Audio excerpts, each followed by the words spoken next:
ဝိုင်းတယ်လီဖုန်းနဲ့ကနေပြန်လဲကြိုဆိုပါတယ်ဒီနေ့ဒီဗီဒီယိုမှာဘာကြောင့်ဝနေလဲဆိုတဲ့ခေါင်းစဉ်နဲ့ဆွေးနွေးတော့မှာဖြစ်ပါတယ်ကျွန်တော်တို့လူသားတွေကဘာကြောင့်ဝနေကြရလဲဝတာရောပုံမှန်ပဲလားမျိုးရိုးကြောက်လားမျိုးရိုးကြောက်လားအစားတောက်ကြောက်လားတချို့တွေပြောကြတယ်ရေတောက်ရင်တော့ဝတယ်လေရွှေတော့ဝတယ်ဆိုတဲ့အချက်တွေကဘာကြောက်လဲကျွန်တော်တို့ဒီမှာတစ်ချက်စဉ်းစားစရာပေါ်လာပါတယ်အဲ့တော့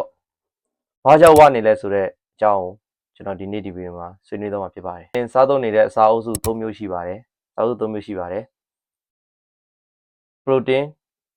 fat, carbohydrate ဆိုတဲ့၃မျိုးရှိပါတယ်။ protein ဆိုတာကတော့အသားဓာတ်ဖြစ်ပြီးတော့ fat ဆိုတာကတော့အဆီဓာတ်တွေဖြစ်ပါတယ်။ carbohydrate ဆိုတာကစီဓာတ်လို့လူတိုင်းသိကြတဲ့ကျွန်တော်တို့ဆန်ကြိုပြောင်းအာလူးဟင်းသီးဟင်းရွက်တွေကနေပြီးတော့ရတဲ့ကစီဓာတ်တွေဖြစ်ပါတယ်။ဒီနေရာမှာကျွန်တော်တို့ဘာကိုစားလို့ဝသွားလဲဆိုတာကိုပြန်ပြီးတော့လေ့လာကြည့်မယ်ဆိုလို့ရှိရင်အဓိကတော့ calorie in calorie out ဆိုတဲ့နှစ်ချက်မှာကျွန်တော်တို့စားသုံးတဲ့ calorie ကများပြီးတော့အသုံးပြုတဲ့ calorie ကနည်းနေတဲ့အတွက်ကြောင့်မို့လို့ကျွန်တော်တို့မှာစုဘူးတစ်ဖွဲ့ပေါ့နော်စုစည်းရင်းနဲ့တဖြည်းဖြည်းနဲ့ဝလာတာဖြစ်ပါတယ်ဒီအချက်ကြောင့်ရလို့တော့အတိအကျပြောလို့မရပေမဲ့တချို့တွေကြတော့မျိုးရိုးလိုက်ပြီးတော့ဝတာတွေရှိပါတယ်ဒီလိုမျိုးအတိအကျမျိုးရိုးလိုက်လို့ဝတာလားပြင်ဆင်လို့မရတော့ဘူးလားဆိုတော့မဟုတ်ပါဘူးကျွန်တော်တို့အစားအသောက်ကိုတေချာလေးမျှတအောင်စားမယ်ပြီးလို့ရှိရင်အသားဓာတ်ကိုလိုလောက်အောင်စားမယ်ကစီဓာတ်ကိုလည်းတိမျှတအောင်စားမယ်ဆိုလို့ရှိရင်ဒီစာအုပ်စု၃စုကိုကဘယ်လောက်စားရမလဲဘယ်လိုစားရမလဲဘယ်ချိန်မှာစားရမလဲဆိုတာကိုသိရင်တော့ကျွန်တော်တို့ကပြင်ဆင်လို့ရတဲ့အပိုင်းလေးရှိပါတယ်ဗျကျွန်တော်တို့ fitness နယ်ပယ်ကနေကြည့်မယ်ဆိုရင်ဒါကဝတယ်ဆိုတာမျိုးရိုးကြီးကိုမျိုးရိုးလိုက်တယ်ဆိုတာကြီးတစ်ခုတည်းကိုတော့ကျွန်တော်တို့အပြစ်ဖွဲ့လို့မရဘူးဗျအဲ့တော့ကြောင့်မို့လို့ကျွန်တော်ကဒီနေ့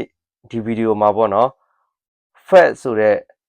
အစားအသောက်စာအုပ်စု၃ခုရဲ့ fat ရဲ့အကြောင်းကိုကျွန်တော်ကရှင်းပြပေးခြင်းပါတယ် fat ဆိုတဲ့နေရာမှာကျွန်တော်တို့က unsaturated fat ရယ် saturated fat ရယ်ဆိုပြီးတော့နှစ်မျိုးရှိပါတယ်ဗျ unsaturated fat ဆိုတာကကျွန်တော်တို့မပြည့်ဝစီတွေပေါ့နော်မပြည့်ဝစီဆိုဘယ်ကလာလဲဆိုတော့ကျွန်တော်တို့တန်လွင်စီတို့ထောပတ်သီးတို့ကျွန်တော်တို့မြေဘဲတို့ပြီးလို့ရှိရင်အသားငါးတွေငါးတွေရတဲ့ပေါ့နော်အသားရယ်လို့အသားရယ်ဆိုပေမဲ့ငါးကရတဲ့ငါးကြီးစီတို့ကျွန်တော်တို့ omega 3ပါတယ်တဲ့ကြောင့်မလို့ငါးရတဲ့အစီတွေကကောင်းတဲ့အစီတွေဖြစ်ပါတယ်မပြည့်ဝစီတွေကကျွန်တော်တို့ခန္ဓာကိုယ်အတွက်လိုအပ်တဲ့အစီတွေပေါ့နော်လိုအပ်တဲ့အစီတွေဖြစ်တဲ့အတွက်ကြောင့်မလို့စားသုံးပေးသင့်ပါတယ်ဆိုတော့နောက်တစ်မျိုးကကြတော့ unsaturated fat လို့ခေါ်တဲ့ပြည့်ဝစီတွေဖြစ်ပါတယ်ဒီပြည့်ဝစီတွေကဘာတွေလဲဆိုတော့ကျွန်တော်တို့ processed food လို့ခေါ်တဲ့စစ်ကဲပြုတ်လုထားတဲ့အစာတွေဥပမာအနေနဲ့ကျွန်တော်တို့စီကြော်စာတို့ပြီးရင်ကျွန်တော်တို့ဒီပဲစီတို့ပေါ့နော်ပြီးလို့ရှိရင်ကျွန်တော်တို့ကချောကလက်တို့ကိတ်တို့ပြီးရင်ကျွန်တော်တို့ကမဲသားဝက်သားတွေကပါတဲ့အစီတွေပေါ့နော်ဒီလိုမျိုး cream တို့ဒီမစားသုံးတဲ့စီတွေဖြစ်ပါတယ်အဲ့တော့ကြောင့်မလို့ဒီစီနှမျိုးကိုသိထားပြီဆိုလို့ရှိရင် unsaturated fat ရယ် saturated fat ရယ်ကိုကျွန်တော်တို့ကသိထားပြီဆိုလို့ရှိရင်ကျွန်တော်တို့ကဒီကိုယ်ခန္ဓာကိုယ်အတွက်လိုအပ်တဲ့စီကဘာဖြစ်မလဲဥပမာအနေနဲ့ကျွန်တော်တို့ကunsaturated fat လို့ခေါ်တဲ့မပြည့်ဝစီကိုစားသုံးမလားပြည့်ဝစီကိုစားသုံးမလားဒီအစီတွေကရောတကယ်ရောစားသုံးတဲ့တာကစီလို့ကမစားရဘူးလားဆိုတာကိုဒီဗီဒီယိုကနေပြီးတော့ကြည့်ချင်အဖြစ်